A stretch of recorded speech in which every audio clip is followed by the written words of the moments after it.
Captain Kirk. Fascinating. I'm a doctor, not a mechanic. Thank you, love you. Mwah. Most illogical. Aye, sir. Well, that was different. Yep, lousy, but different. Places, please, and here we go. Welcome, ladies, gentlemen, horta, chickens, and things, to episode 37 of the MuppeTrek podcast. I'm Steve. And I'm Jarman, and we're here to compare, contrast, and confer about our two favorite franchises. And what are those, Steve? That's the Muppets and Star Trek. We have been and will continue to do one-to-one reviews of The Muppet Show and Star Trek, the original series. And tonight we're covering The Muppet Show with special guest star Julie Andrews and Star Trek original series episode I, Mud. But before we get to the reviews, Jarman, do we have any feedback this week? We do. So our friends, both Daniel Hitch of the Temporal Trek and Cosmic Pizza podcast and Sean Vanderloo of the Rusted Robot, Soul Forge, and Cosmic Pizza podcast, reached out to us, let us know that The Muppet Show will be streaming on Disney Plus starting on February 2021. So this is great to our listeners out there who couldn't find a way to watch the Muppet Show. Finally be able to watch a little bit with us. I'm so excited. I'm interested to see what versions they have. I'm interested to see if there's anything they've got to cut for copyright reasons. I'm just interested to see what comes out of it, and I hope it's all intact. I would love it if it was all intact. And most likely, more people are getting Disney Plus because of the Disney and the Marvel draw and Star Wars. So now they have Muppets on there soon in February. So check it out. Absolutely. Also, quick shout out to the Cosmic Pizza podcast. They had a guest on who did Desert Island movies.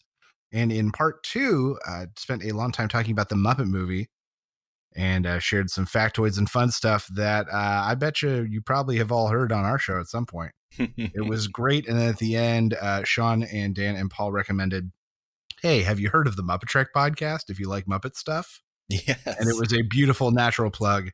So here's my beautiful natural plug for the Cosmo Pizza podcast. Check him out. Absolutely. And also, if you like this, you're going to love that. All right. So it also got thank some kind of Garf. We haven't heard from in a little while, but he's been liking our posts and stuff like that. So we appreciate it. Back. And he tweeted about us to a popular Twitter account called Muppet History. And they had asked if there was any interest in a Muppet History podcast. And what he said was, the closest thing I can think of is the MuppeTrek podcast. We came to mind. And he says, kind of makes it sound like MuppeTrek is bad. It's not. It's fantastic, just to be clear, the way he phrased it. Aw, thank you. Yeah. So I really appreciate that. I love how I feel like everybody describes us with a disclaimer, and I guess I'm okay with that. It's a weird show. MuppeTrek. They review Muppets and Star Trek. Now, hold on. I know that sounds weird. Sounds weird. But so did Peanut Butter and Chocolate at one point. And look how well that turned out. And look what happened there. Thanks, George Washington Carver. Yeah. So, Steve, tell us about our guest on the Muppet Show this week, Julie Andrews. This week it is a gem. Julie Andrews, an icon of the stage and screen, whose career as a singer, actress, and performer has spanned over 70 years. Most widely known for her iconic roles in Mary Poppins, and Maria in The Sound of Music. What does our generation know her from? Well, all of the above. Additionally, she plays the Queen in the wildly popular Princess Diaries movies, and did a recent production with Jim Henson Company via Netflix called Julie's Green Room. Oh yeah, which takes puppet kids through like performing arts stuff. Nice. It's a lovely show. This week on The Muppet Show, on stage, Kermit introduces Julie Andrews. They immediately get the Sound of Music thing out of the way with a performance of Lonely Goat Herd, which features a goat yodeling and chickens and Kermit and pigs and dogs. Next, we get a Muppet News flash where the newsman reports that ping pong balls and bowling ball have dropped out of a plane. He is then hit by those things. Kermit then introduces Gonzo, who's playing a bagpipe on a flagpole. The flagpole is revealed to be being eaten away by a woodchuck as Gonzo plays until he plummets to the ground. Next off, Ralph plays Moonlight Sonata as a crescent move rises. It distracts him, causing him to play poorly, but he ends strong. That's a nice finish. Following this, we sort of get a talk spot, which is interrupted by everything from Robin being shot out of a tuba to the Flying Zucchini Brothers shooting across stage to chickens being used as shuttlecocks. It's 2 sessions in a row where they've kind of had a talk spot that's just devolved into something totally different. They're just teasing you to try to piss you off. I know. I want it back. Afterward, we have what you think is at the dance, but bam, all of a sudden musical number from Gonzo, Won't Somebody Dance With Me? Though it is a lonesome song, it does end with him love-struck dancing with a chicken. Mm-hmm. Up next, we get Lubbock Lou and the Jug Huggers performing Borneo, a nice upbeat music number. Following this, Sam the Eagle addresses the crowd about the importance of industry and technology and how we don't really need to save endangered species until he realizes that bald eagles are an endangered species. Yes. Afterwards, we get a Muppet Labs testing hair growing tonic on Beaker that ends up blowing his top, and he ends up with a smoking bald head. We finally get some more Julie Andrews with a Whistle a Happy Tune as she surrounds herself with big monsters sort of in a scary courtyard and battles them, kind of. Well, and they eventually tell her that they just wanted her autograph. Yes. And then they sing together all nice at the end. Yeah.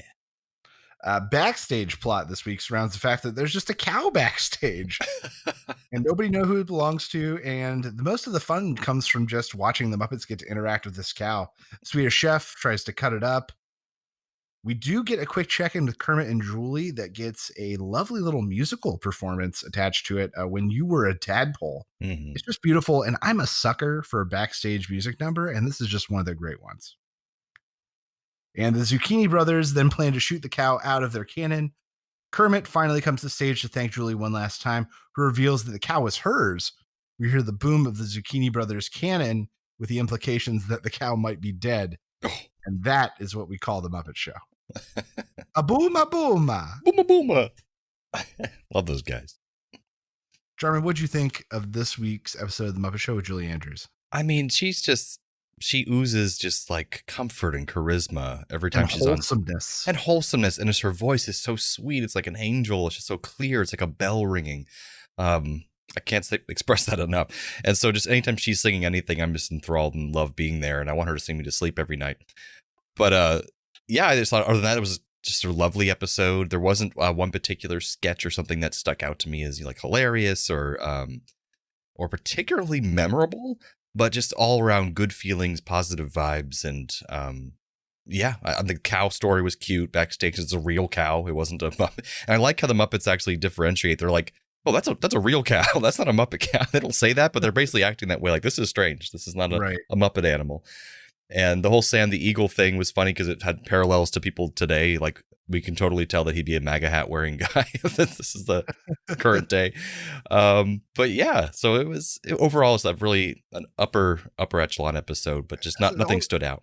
Most of the fun backstage this week just once again came from watching them interact with this cow and having something real to interact with that wasn't a guest, and that's pretty rare. That's true. I can think of the occasional time when they've had a real chicken on or maybe a real dog for part of a scene.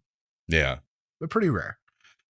Julie Andrews, of course, was featured well. They showed off her two biggest things. Singing and dancing? Well, like Sound of Music and the thing from The King and I. Ah, yes. So, they got those out of the way and really showcased what she was known for, which was smart. We got a couple small independent musical numbers. I like they subverted expectations, like the talk spot that turned into something else.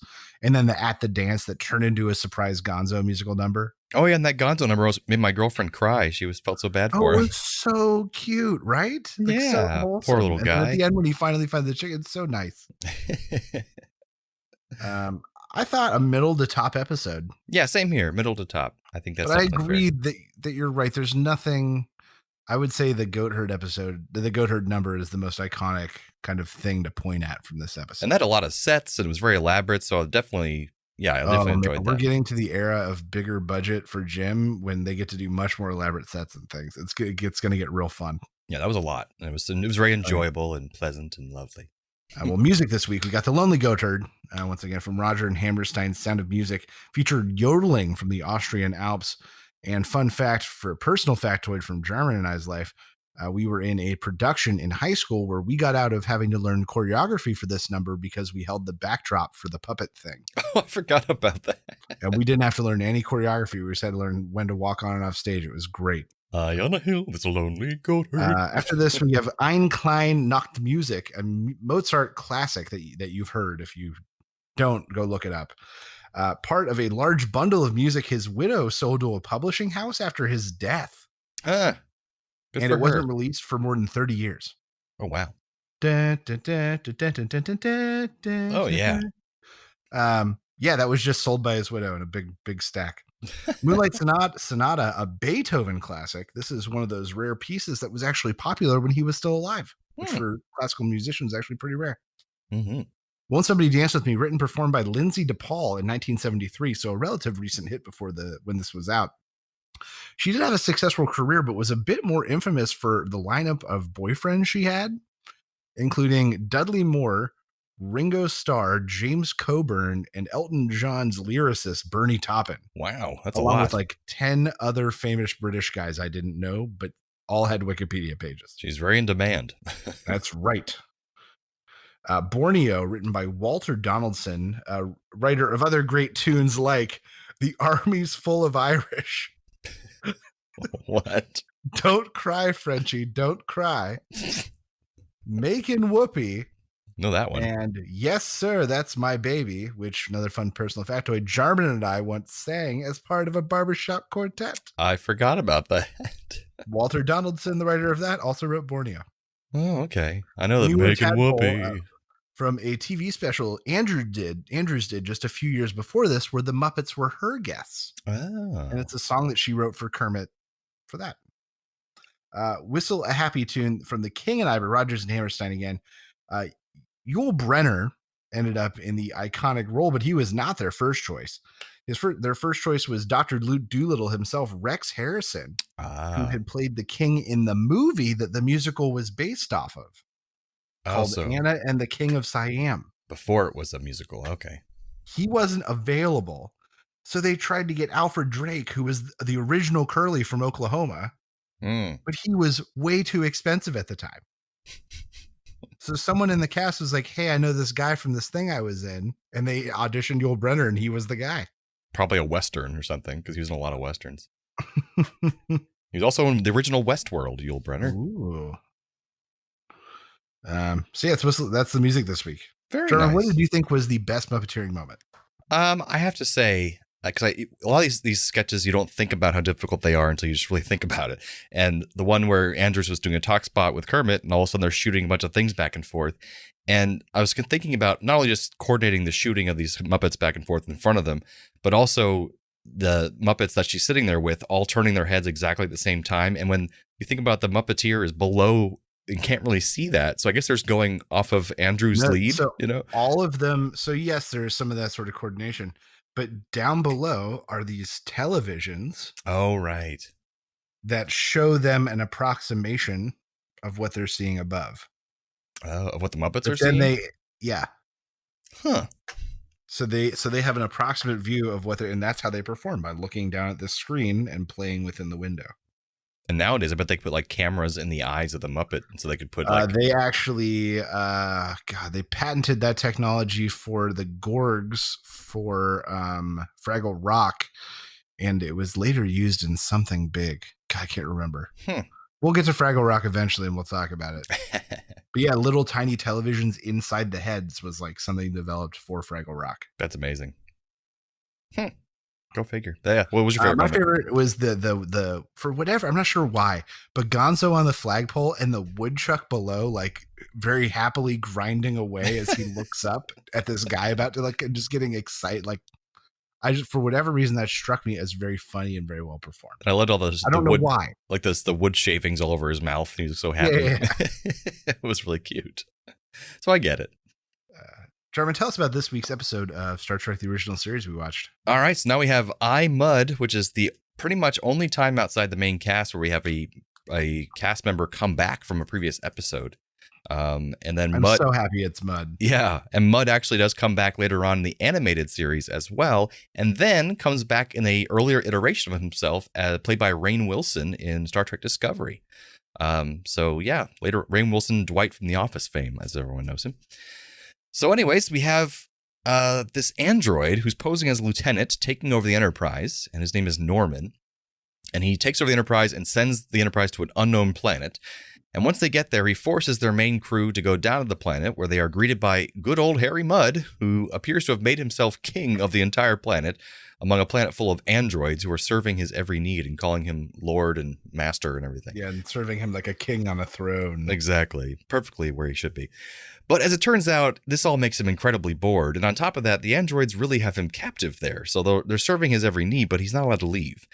But he promised to deliver them more humans so they could serve them and then learn from them if they let him go.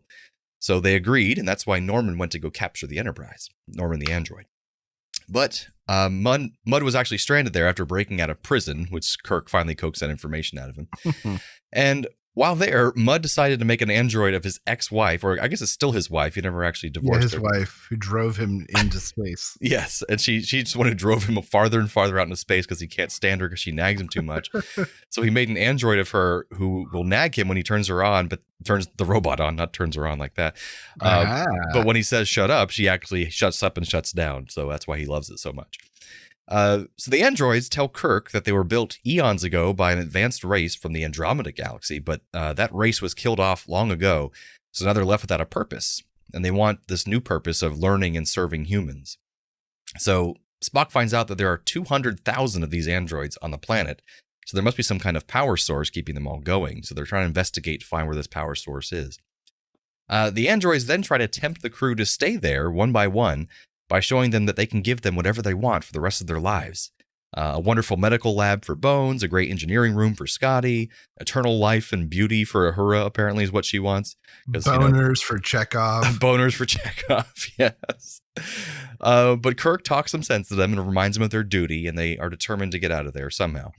So Mudd gathers them all and says he wants to say farewell to them all as he's going to take off in the Enterprise, which now has a fully android crew.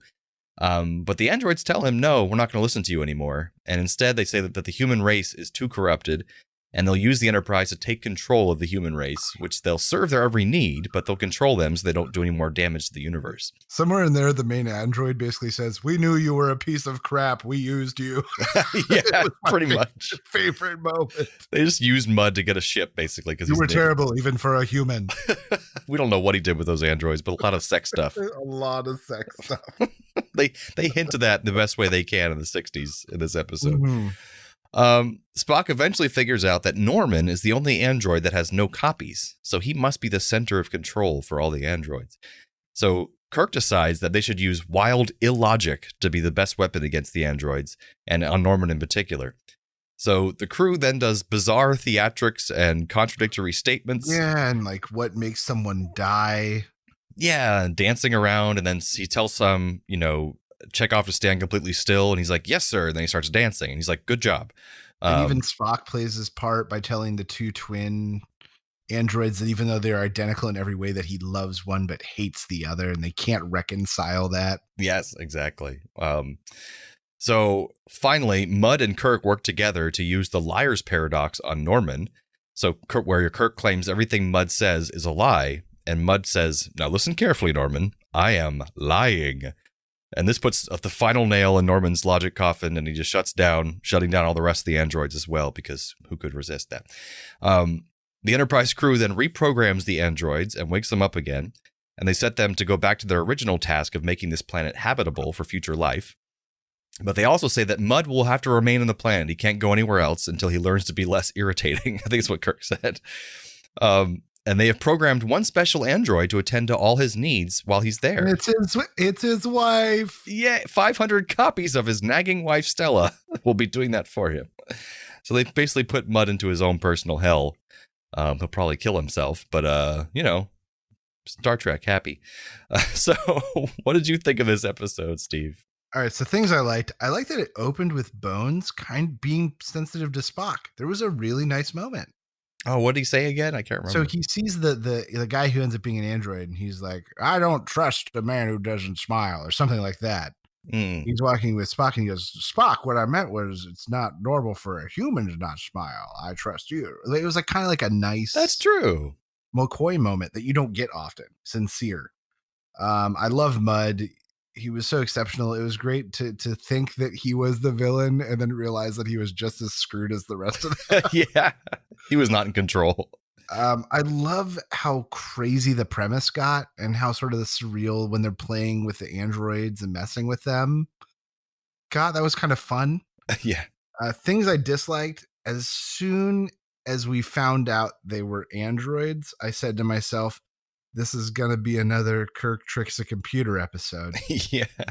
And I was right, but this may be the grandest of all the Kirk Tricks a Computer episodes. Oh yeah. It's like this 15 minutes of it. Best, the pinnacle of Kirk tricking computers. I think there's a couple more, but this might still be the best. Well done. There's been at least 6 so far. But this is the best of Kirk tricking computers. I just love the liar's paradox thing. Isn't that the one they used in Labyrinth as well? One of us always lies, one of us always tells the truth. But if you're lying, then he's telling the truth. Is that how it works? Oh, I don't know. I never understood it. Oh, yeah, exactly. There's your Trek connection to something Henson. Bam. You got some Trek factoids? I do. So this is us with the third season appearance of. Oh, there was a third series appearance of Harry Mudd that was planned, but it was axed due to the desire from the producers to move away from comedy episodes, which is funny because season 3 has goofy episodes that aren't meant to be comedy, but they're funny anyways. But he does come back for the animated series and for and he was going to be in the movies in the 80s, but his health was failing at that point, so he couldn't make it. During the filming, Joseph D'Agosta was one of the casting directors. He was in a panic because he couldn't find 2 female identical twins that were suitable for the role, but they needed twins for this episode. So one night while he was driving home, he saw the twins that are featured in this episode just walking down the street in Los Angeles. And so he literally pulled over his car and jumped out and said, "You're going to be on television." And luckily they weren't bad. Like, they were actually decent actresses. So it kind of worked out. Yeah. According to Walter Koenig, our Chekhov, NBC considered making Harry Mudd a spin-off show after the success of this episode. And they assigned Gene Roddenberry to develop the idea, but he got busy with other Star Trek projects and other projects, so he didn't have time for it. So it just never quite made it to air. But there was almost a Harry Mudd spin-off. Which was okay. I would watch that show in a second. I bet a lot of people would have. If they did it with Rainn Wilson, I would watch it every week. Oh, that's true. We should do that now. With the exception of the actors who played members of the Enterprise crew, Roger Carmel was the only actor to play a character more than once on an episode of Star Trek, as we said. And Stella Mudd, his wife, with slight modifications, is wearing the same dress as that actress from The Conscience of the King, that other episode you like a lot. So she's wearing the same exact dress in that episode that they put on Stella Mudd later on. So there's some little factoids for you guys. Wait. You said he's the only one to be on more than one episode? Wasn't there some Scottman character in the first season? There's some crewmen that... McFadden or something like that? You mean the guy who's making fun of Kirk and jumping around and stuff? No. It would have been in the episode where Sulu thought he was a pirate. He is the guy who's like, "I'm the king of Scotland." I think he was around. I swear he was around for like 2 episodes. But was he a crewman? I think. Well, that's what they're saying. Besides the members of the Enterprise crew, he's the only person who's appeared more than once. Never mind. Yeah. I was like, no, there were others. I'm the king of Scotland. You know, the one where Sulu is a pirate for some reason. Oh, yeah, where they all get drunk, basically. Yeah, they all get drunk, but it turns them into their most base self. But for some reason, that's a pirate and the king of Scotland. Yeah, like Sulu took his shirt off and was at a little epi and was like going around chasing after people. It was real good. It was real good. I got some Trek connections. You want to hear? Yeah, let's do it. All right. Julie Andrews is in The Sound of Music opposite Christopher Plummer, who was the villain Chang in Star Trek 6. Well, earlier this is just overall funny. Earlier this year, Justin Bieber randomly challenged Tom Cruise to fight in the octagon. What the hell? And apparently there was this big craze of random celebrities challenging each other to combat online. Okay. Well, Brent Spiner from Data of Star Trek The Next Generation. Spiner. Brent Spiner. Data from Next Generation jokingly challenged Angela Lansbury online. And who came to her defense? Julie Andrews. 90-year-old Julie Andrews co-star for Mary Poppins, Dick Van Dyke. Got back at Brent Spiner. Oh my God. Quoting back, "I will defend the honor of Dame Lansbury for free. The pier at sundown. Be there if you dare." He threatened Brent Spiner. That's so random. So random. I'm Oh, glad there was anything at all this week. that was- Let's talk similarities, because these were basically the same show. oh, absolutely. I mean, because both have a race of people that are not as they seem. The subservient robots, the androids, who are actually turned out to be wanting to take over the world, and the monsters who are prowling Andrews in the park. They just really wanted her to get her autograph and a picture. Sure. Yeah. Both feature people forcefully being brought to the surface, Gonzo by the beaver and the crew by angry robots. Fair enough. Both have someone professing their love, Spock to the android and Andrews to Kermit. Oh, both feature dancing, Gonzo in his number / at the dance, and the crew as they confuse the robots with whimsy. Whimsy. Oh, God. What's that? Transporter malfunction. Transporter malfunction. So the part of the show now where we take one character from one of the episodes and transfer to the other episode and vice versa. So what do you got for us, Steve? For Trek to Muppets this week, I've got Mud coming over and replacing the cow backstage. No one knows why he's there as he pesters people inexplicably as they come in on and off from appearances. I have Harry Mudd's wife, Stella, trading places with Julie Andrews. So Awful. as she sings all the songs really shrill and terrible. She's like, Where is he? high on a hill, there's a lonely goater. Muppets to Trek, I replace all the robot clones with flying zucchini brothers who think just the meaning of all the human stuff is just blowing things up and across the room. It'll make good sense. Yes. That makes me happy. Booma, booma. Boom, boom, boom. Booma, booma. I have Gonzo trading places with Mud. I think Fozzie would be a better replacement for Mud, but he wasn't really in this episode of Muppets much at all. So I think that would be fair. So I said, but Gonzo would be good Mud too. And he also would be good at, moping around poor me. Well, and also, yeah, like his desire for people to pay attention to him, I think would be filled perfectly by this robot army. Yeah, that's very true. But he'd be good Mud. I think Fozzie would be the best Mud, but Gonzo would be good second. Gonzo's a good second Mud. Yeah. That brings us to the end of episode 37 of the Muppet Trek podcast. Join us next time for The Muppet Show with special guest Peter Sellers. An original series episode, Metamorphosis. So, from the lovers, the dreamers, and us. Live long and prosper, everyone. Thanks for listening to the Muppet Trek podcast. Be sure to follow us on social media on Facebook and Twitter. Subscribe to us on Apple Podcasts, YouTube, Spotify, or your favorite podcast platform. This podcast has been brought to you by A Play on Nerds.